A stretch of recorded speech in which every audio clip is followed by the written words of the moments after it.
भाई बहन के प्रेम का पावन पर्व है रक्षाबंधन। इस दिन बहन अपने भाई की कलाई में रक्षा सूत्र बांधकर उसकी लंबी आयु की प्रार्थना करती है। यह त्योहार भाई बहन के अटूट प्रेम का प्रतीक है। रक्षाबंधन का त्योहार हर साल श्रावण मास की शुक्ल पक्ष की पूर्णिमा तिथि को मनाया जाता है। रक्षाबंधन का मतलब सिर्फ भाई बहन का रिश्ता नहीं होता, बल्कि रक्षा के लिए वचनबद्ध होकर बंधन में बंधना होता है। तो उन भाइयों को निराश होने की जरूरत नहीं है जिनकी अपनी सगी बहनें न हो, क्योंकि असल में रक्षाबंधन की परंपरा उन बहनों ने ही डाली थी जो सगी नहीं थी। इस त्योहार की शुरुआत कैसे हुई और इसे पहली बार कब मनाया गया, इससे संबंधित कई सारी कथाएं प्रचलित हैं। आज हम आपको कुछ ऐसी ही कहानियों के बारे में बताने वाले हैं।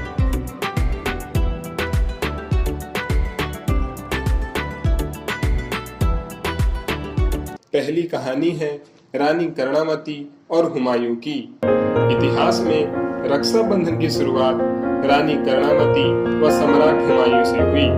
रानी कर्णावती चित्तौड़ के राजा की विधवा थी। उस दौरान गुजरात के सुल्तान बहादुर शाह के आक्रमण से अपनी और अपनी प्रजा की सुरक्षा के लिए रानी ने हुमायूं को राखी भेजी और उनसे रक्षा करने का अनुरोध किया।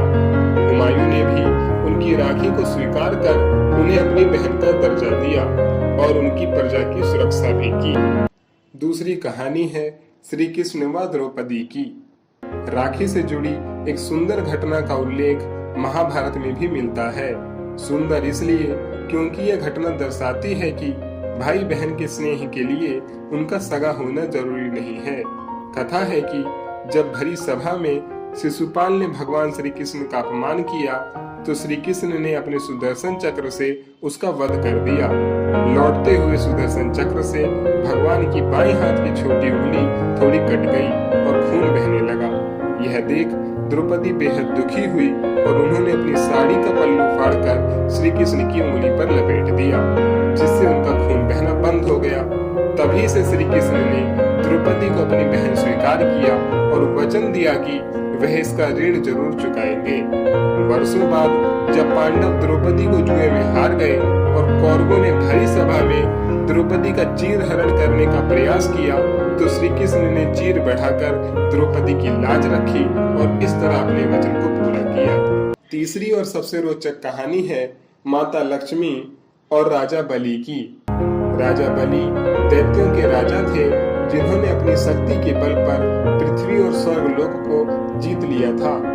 असुरों की बढ़ती शक्तियों से भयभीत सभी देव भगवान विष्णु की सहायता के लिए गए। विष्णु भगवान ने सभी को आश्वासन दिया और बलि का उद्धार करने के लिए वामन अवतार लिया।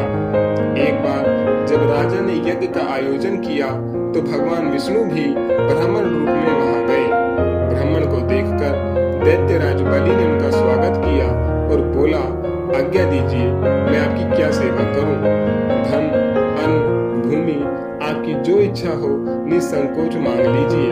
ब्राह्मण रूप धारण किए हुए विष्णु भगवान ने 3 पग भूमि मांगी और बलि ने उन्हें 3 पग भूमि देने का संकल्प कर दिया। राजा बलि द्वारा संकल्प करते ही भगवान ने अपने शरीर को इतना विराट कर लिया कि उन्होंने पहले पग में स्वर्ग आदि सब लोक और दूसरे पग में पृथ्वी को भी नाप लिया।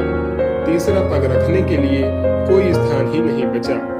बलि के सामने संकट उत्पन्न हो गया कि तीसरा पग रखने के लिए स्थान कहां से लाए। ऐसे में अपना वचन निभाने के लिए बलि ने ब्राह्मण रूप में विष्णु भगवान से तीसरा पग अपने सिर पर रखने को कहा। ऐसा करते ही भगवान बलि को पाताल लोक में रहने का आदेश देते हैं। साथ ही बलि के द्वारा वचन पालन करने पर खुश होकर उसे वर मांगने को कहते हैं। बलि भगवान विष्णु से दिन रात अपने सामने रहने का वरदान मांग लेता है, जिससे भगवान अपना वचन निभाने के लिए बैकुंठ को छोड़ पाताल लोक चले जाते हैं। इससे देवी लक्ष्मी दुखी और परेशान हो जाती हैं और अपना रूप बदलकर राजा बलि के पास जा पहुंचती हैं। वहां पहुंचकर लक्ष्मी जी रोने लगती हैं और जब बलि उनसे उनके रोने का कारण पूछता है तब लक्ष्मी जी अपने कोई भाई ना होने की बात बताती हैं।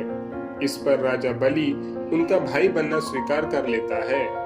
फिर लक्ष्मी माता राजा बलि को राखी बांधती हैं और राजा बहन को उपहार मांगने को कहता है, जिस पर माता लक्ष्मी अपने असली रूप में आ जाती हैं और उपहार में अपने पति भगवान विष्णु को पाताल लोक छोड़कर अपने साथ बैकुंठ चलने को कहती हैं।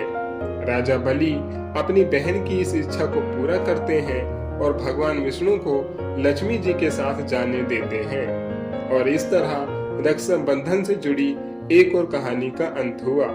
पर इस वीडियो के माध्यम से आपका और हमारा जो बंधन बना है उसे टूटने मत दीजिएगा। वीडियो अच्छी लगी हो और कुछ नया सीखने को मिला हो तो लाइक शेयर सब्सक्राइब जरूर करें।